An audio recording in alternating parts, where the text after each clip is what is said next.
How to create an agent to process an Excel file using the simple agent designer in Business Central. Hey, I'm Eric, and that's exactly what we're going to do in this video. So here is the simple agent designer installed in the sandbox. You can do the same, links below. And in here we have already a list of AIs defined. The AI we're going to use today is called Finley, and Finley has instruction about being an accountant and what to do. So we're not going to touch Finley at all.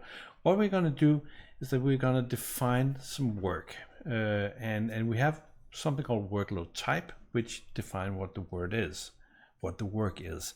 And here is the work. Here is a file from a bank, I think. Yeah, it's from a bank. And there's a payment from Stripe, so that's like a bank-to-bank transfer thing. There's 4 out of the 7 lines of fees because banks. So there are different types of fees. There's a payment from a customer, and then there's a payroll deposit. So a nice mix of transactions. So what we're going to do here is that we're going to define the workload. So I go in and I give it a name, call it Excel because I am not that inventive. Excel file. And where do we want this? Well, we want this to go into the general journal, and I have a journal called Excel, so that's where we want to go. And I want to use the general journal number series for this. So you can easily make sure that whatever AI is created goes to a special journal, so we keep track of all that. We could also define filters in here and say what accounts should it be allowed to use, what items.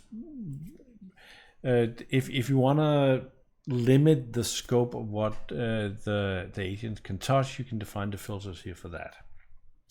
Then I want to use something called the Excel splitter. So this is an Excel file, and the Excel splitter will take the file, and instead of just giving the AI a file with the 7 lines and have the AI figure out line 1, 2, and 3 and all that good stuff, you can use the splitter to split this into 7 separate workloads. Which makes processing it both cheaper from an AI cost perspective, but also easier for you to work with. And if you have a file with thousands of lines, the AI doesn't get confused about it. So we have done that, and then we need the initial agent who should take a crack at it first. Finley is the one I've chosen for this. And the last step is to actually give instructions. And the way to think about this is that you have hired in a sub in your accounting department, and you hand the sub this Excel file. Instructions are needed. What should the sub do? Well, this is a bank account statement that needs to be entered into Business Central. You get 1 line at a time. You must create a general journal line for each. That makes sense, right? I think I remember. So bank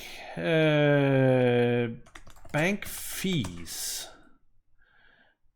and anything that looks like a fee should go to 67100.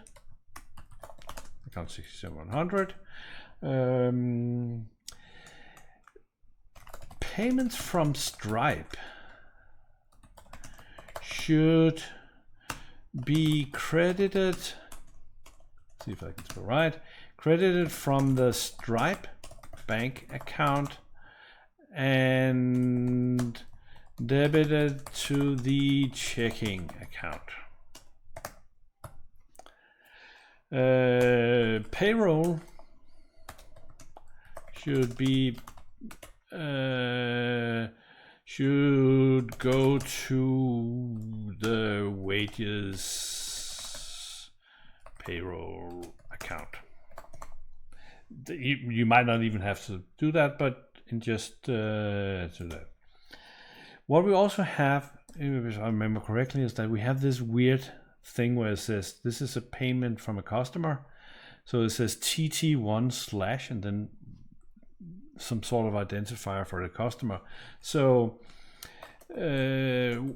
wire payments from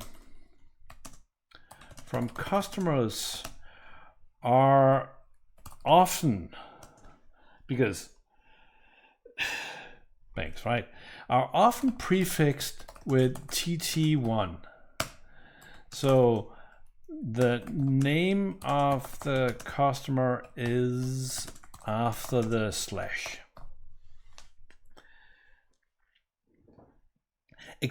Exactly like you would tell this up. Hey, see that it's kind of weird, TT1, but a datum is the name. The customer is not called TT. The customer is called a datum. So you give the instructions just like you would do with the sub. We save this, we close, and now we're ready to try it out. So we go out here, go to workloads, and we do a new workload. And we call this Excel, and I will upload the file if I can find it. It's right here. I have uploaded the file, and now if I click process, everything happens at once. But this is our first time we're working with this these instructions. So what we want to do is that we actually want to do the debug one, so we can figure out what it is that we have created here. So I'll click debug run and start that. We had defined the Excel splitter. So the first thing that's actually happened is that it's splitting the Excel. And we're done. So if we go back, we split this into 7 workloads. So now we can see that there are actually 7 child workloads here. So wherever we loaded the first one, that becomes the parent, and then we have these 7 lines here.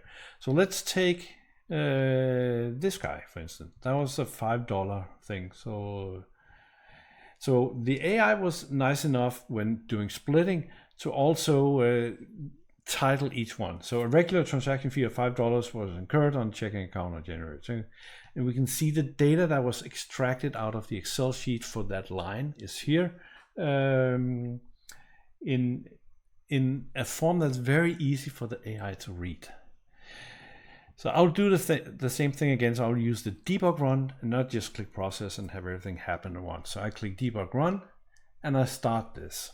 So now this is handed out to the initial agent. The initial agent was Finley, and Finley says, this is a bank fee with, according to instructions, should go to GL account following the instructions. The transaction date is January 2nd. The amount is $5. I know what to do. He thinks he knows what to do. So here, Lotta, so one of the other AIs, please put this into the general journal. We do next. And Lotta says, the balance account doesn't exist. That does not work. So we had an error occur. And she simply serves this back to Finley. So we say next. And now Finley will have to figure out what to do. It appears that bank 001 is not the correct value for the main checking account. I need to find the correct bank account value for checking, and it looks at an account number from the file. So we click next. So now it asks Kenzie, do we know this account? And Kenzie said, sure, this one is called checking. Worldwide bank, currency blank, account number this. So Finley says, let's see what Finley says. the correct bank account checking number is checking. We told that in the instructions, but anyway, I will update the journal entry to use checking. So here, Lotta, please post this. Next step. Lotta says, we created something, document G0009. Next step.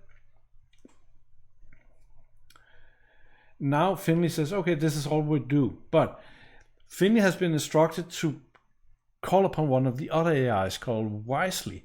Wisely is kind of the auditor, has accounting rules as their AI description. So this is what we got, this is what we did, and a summary. So let's see what Wisely has to say about this. And Wisely says, the entry details provided, blah, blah, blah. This is correct. We are complete. The task is complete.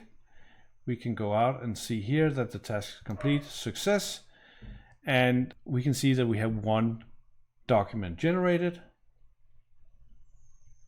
on the right account, on the right date, and the right amount. So that worked. Let's try one of the other ones now that we are in it. So let's look at the payment here from a customer. We can see that again it extracted the information. So let's do debug run and do next step. So the great thing about the debug run is that it did something that I didn't expect it to do. So you go back to the instructions I wrote and put in some extra information that if you encounter, if that happens, do this, not that. Just like you would tell the sub again. Based on provided bank statement lines, checking, description TT1 a datum indicates a wire transfer payment from a customer called a datum. So remember we told it, hey, TT. So I need to find the customer. Let's request that info. So we ask Kenzie, do we have a customer called a datum? We do. Awesome. And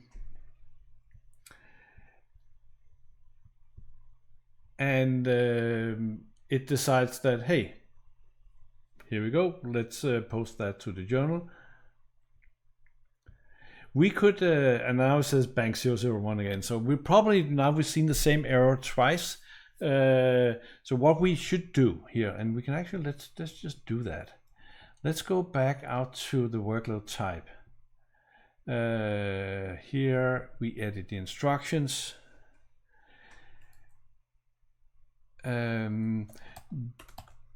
Do not assume that the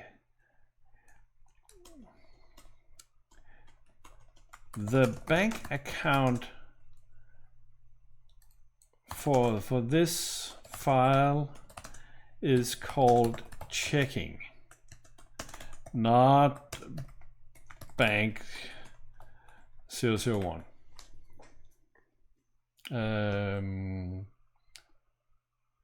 For this, the bank account code, let's use that for this bank account, is called checking.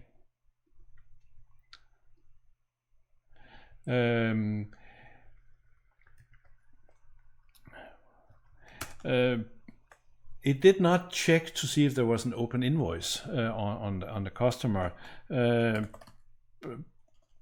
Please check with Kenzie for open customer ledger entries to find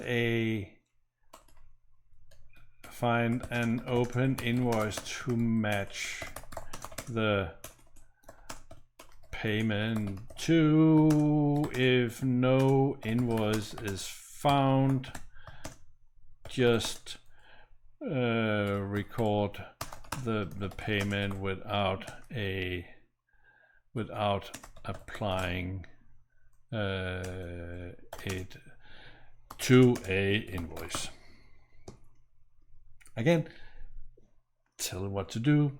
So let's go back here. We go to workload. We find the one. So you see now it says started. The one we did is success. This one is started. So we go in here, and as you click debug run, you see the last thing that happens, but we say next step. But because we closed this one and did a new debug run, it will start over.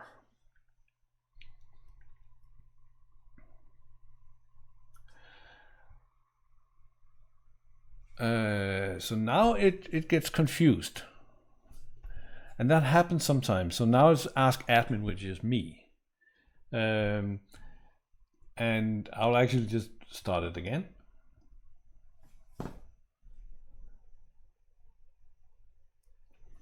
This look, and that's the AI thing. So maybe if we read what it got confused about, we will add those instructions into the information. Let's look at incoming wire transfer, a datum. So we look for a datum here. Kenzie finds the customer. This is all good. So let's find customer ledger entries for customer 10,000. There aren't any. Okay. So we told that ignore to actually apply this to anything if we couldn't find anything. But if we found something, it will look and see which is the most likely based on the date and the amount and so on. We're sending this to Lotta for validation, and it's created. Next step is that Finley will now summarize it again and send it to Wisely for an audit check. And we're complete. So those are two examples of how you can process transactions in here. And how much did we write? We did not write that many instructions. I go here and see there's six lines of instructions to process file. Of course, there's many other types of transactions. You need to tell the sub what to do. So that's how you create an agent with the simple agent designer to process transactions from an Excel file. You can try it out yourself from the link below. Let us know how it goes. Thanks for watching.